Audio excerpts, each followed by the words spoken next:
حکایات و واقعات چینل کو سبسکرائب کیجیے، لائک کیجیے اور شیئر کیجیے تاکہ یہ نیک عمل ہم سب کے لیے صدقہ جاریہ بن جائے۔ شکریہ۔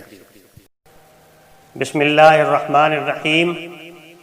سامعین محترم، حکایات و واقعات چینل پر انشاءاللہ تعالی آج ہم حضرت اویس کرنی رحمۃ اللہ تعالی علیہ کے مناقب اور حالات بیان کریں گے۔ حضرت اویس کرنی رحمۃ اللہ تعالی علیہ آپ جلیل القدر تابعین میں سے ہوئے ہیں۔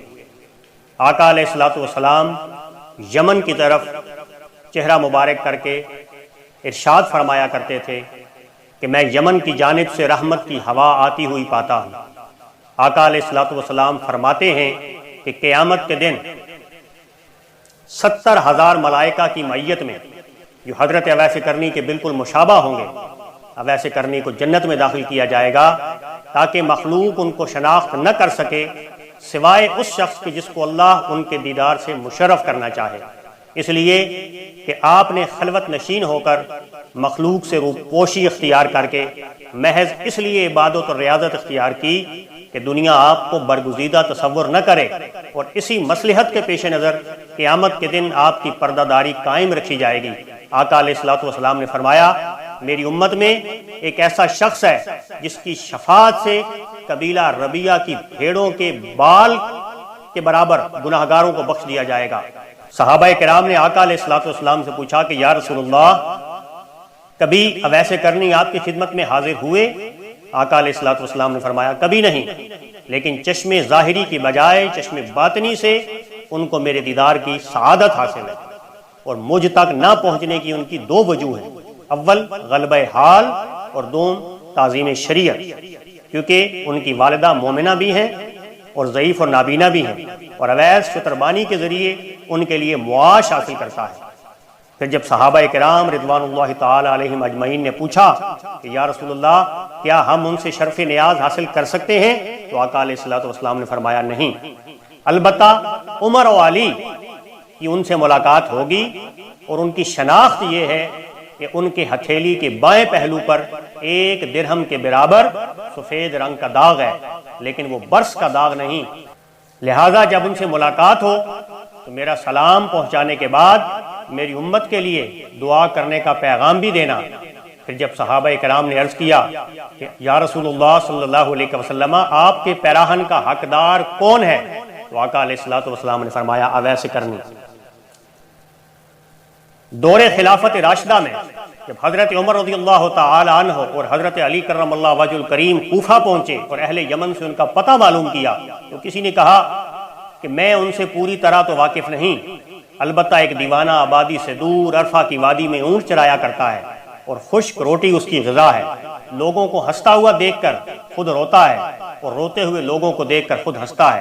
چنانچہ حضرت عمر رضی اللہ تعالی عنہ اور حضرت علی کرم اللہ وجہ الکریم جب وہاں پہنچے تو دیکھا کہ حضرت اویس کرنی نماز میں مشغول ہیں اور ملائکہ ان کے اونٹ چرا رہے ہیں۔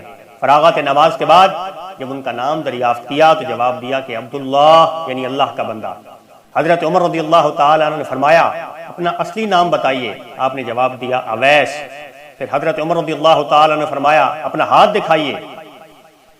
انہوں نے جب اپنا ہاتھ دکھایا تو آقا علیہ الصلوۃ والسلام کی بیان کردہ نشانی کو دیکھ کر حضرت عمر رضی اللہ تعالی عنہ نے دست بوسی کی، آقا علیہ الصلوۃ والسلام کا لباس مبارک پیش کرتے ہوئے سلام پہنچا کر امت محمدیہ کے حق میں دعا کرنے کا پیغام بھی دیا۔ یہ سن کر حضرت اویس کرنی نے عرض کیا آپ خوب اچھی طرح دیکھ بھال فرما لیں، شاید وہ کوئی دوسرا فرد ہو جس کے متعلق آقا علیہ الصلوۃ والسلام نے نشاندہی فرمائی ہے۔ حضرت عمر رضی اللہ تعالی عنہ نے فرمایا جس نشانی کی نشاندہی آقا علیہ الصلوۃ والسلام نے فرمائی ہے وہ آپ میں موجود ہے۔ جب حضرت عمر رضی اللہ تعالی عنہ نے آپ کو کمبل کے لباس میں دیکھا جس کے نیچے تمنگری کے جہاں ہزاروں جہاں پوشیدہ تھے، یہ دیکھ کر آپ کے قلب میں خلافت سے دستبرداری کی خواہش پیدا ہوئی۔ فرمایا کہ کیا کوئی ایسا شخص ہے جو روٹی کے ٹکڑے کے بدلے میں مجھ سے خلافت خرید لے؟ یہ سن کر حضرت اویس کرنی نے کہا کہ کوئی بے وقوف شخص ہی خرید سکتا ہے، آپ کو تو فروخت کرنے کی بجائے اٹھا کر پھینک دینا چاہیے، پھر جس کا جی چاہے اٹھا لے گا۔